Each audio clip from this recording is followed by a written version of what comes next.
Hi guys, it's me, Miss Bethany, back with another story time. I have two stories today. I have Shark Trouble, and I have Lucy and the Bully. So our first story is Shark Trouble.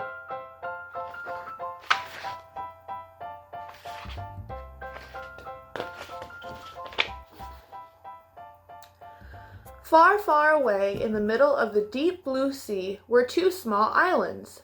On Banana Island there lived a little chimp named George, and on Coconut Island there lived a little chimp named Jess. One day, George saw Jess and thought, "Wow, she looks friendly." And Jess saw George and thought, "Hey, he looks nice." And they both thought about how much fun it would be to share a banana milkshake and a piece of coconut cake. But there was a problem. In the deep blue sea between the two islands, there were sharks! "Yummy, yummy, food for my tummy," the sharks sang when they saw the little chimps.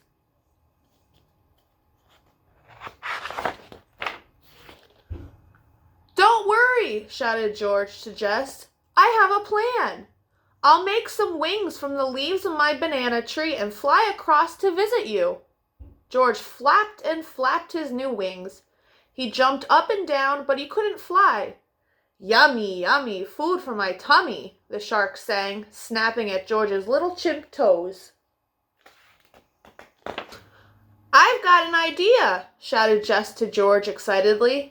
"I'll tunnel deep under the sea and come to visit you." Jess dug and dug, but the sharks heard the digging noise. "Yummy, yummy, food for my tummy," the sharks sang as they smashed and bashed the tunnel until it flooded.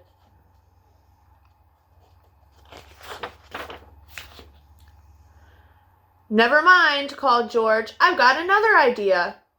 Jess watched as George tied slippery banana peels to his hands and feet and started to ski surf across the water. Jess knew that this was the silliest idea so far, but before she could warn George, he fell in.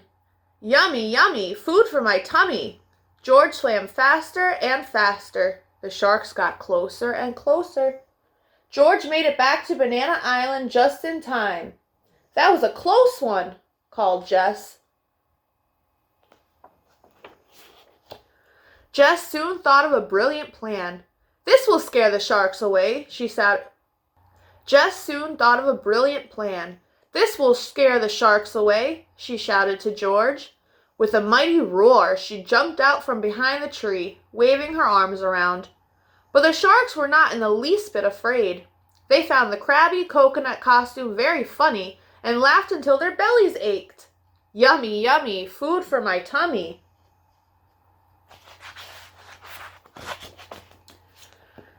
"This is no good," thought the little chimps. "We've tried every idea in our heads. We need to think of something new if we're going to share milkshakes and cake."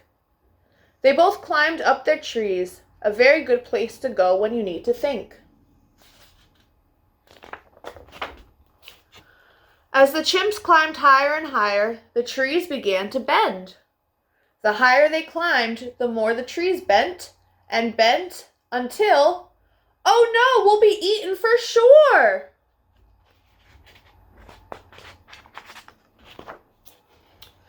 Then something amazing happened. Their treetops met and tangled tightly together to form a big leafy knot. "Hooray, we're saved!" cried George and Jess, high above the horrible, hungry sharks. And they were together. "Hi, George," said Jess. "Hello, Jess," said George. To celebrate their new friendship, George and Jess had a party with music and dancing, and of course lots of banana shakes and coconut cake. The end. So that was the end of our first story. My second story is Lucy and the Bully.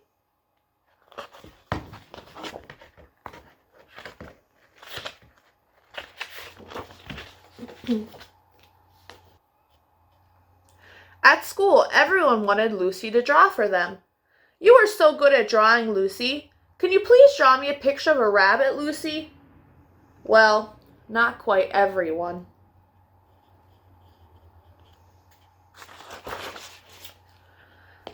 Tommy went over to Lucy's table. "Oops," he said, as he pushed over the paint. He didn't look sorry. "Oh dear," cried Miss Goosey. "Accidents will happen. Let's get this mess cleaned up." The next day, everyone made clay models. Miss Goosey gave Lucy a gold star for her blackbird, even though Miss Goosey thought it was a crow. Pig by Tyler, There's a Worm by Hannah, Monster by Ethan, Thing by Tommy, Crow by Lucy, Frog by Sophie.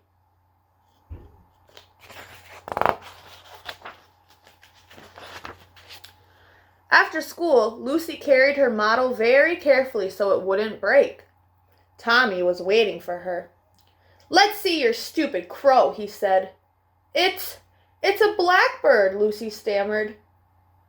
But Tommy grabbed it, and then he stomped on it. "Don't tell on me, or else," Tommy said. Lucy put her broken blackbird in her bag so her mother wouldn't see, and she didn't say anything.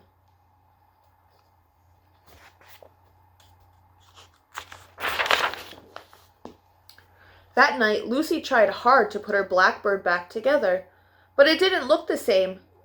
"What happened to your model?" her mother asked. I dropped it," said Lucy. Over the next week, Lucy's mother wondered what was wrong. On Monday, Lucy brought home a ripped storybook. On Tuesday, she brought home a crumpled painting. And on Wednesday, all her pencils were broken. Lucy looked sadder and sadder every day, but she wouldn't tell her mother why.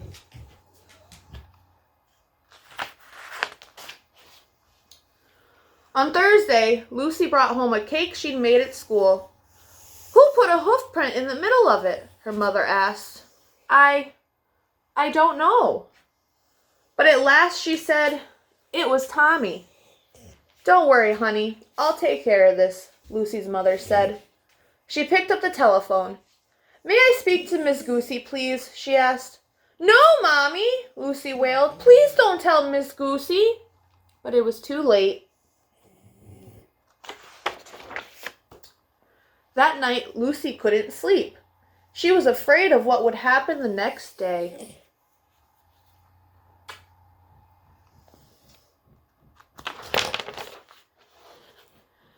In the morning, Lucy didn't want to go to school. "Don't worry, it will be okay," said her mother. Tommy didn't want to go to school either. At story time, Tommy was very quiet. At playtime, Tommy looked very alone and very sad. Lucy wasn't scared of him anymore. She even felt a little sorry for him. Right? At art time, Lucy saw Tommy drawing. He was drawing a porcupine, and it was a very good porcupine. Its spines looked very sharp and spiky indeed. Lucy decided to tell him exactly what she thought of it.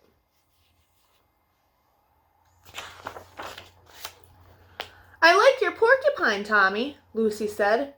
"It's not a porcupine, it's a hedgehog," said Tommy. "Well, it's very good," said Lucy. "Could you draw one for me too?" Tommy was surprised. No one had ever asked him to draw anything before.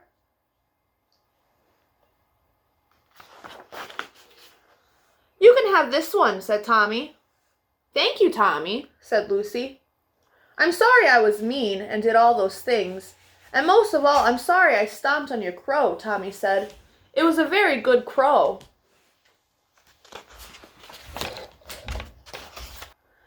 "I forgive you, Tommy," said Lucy. "But it wasn't a crow. It was a blackbird." They both laughed, and they went on to play outside together.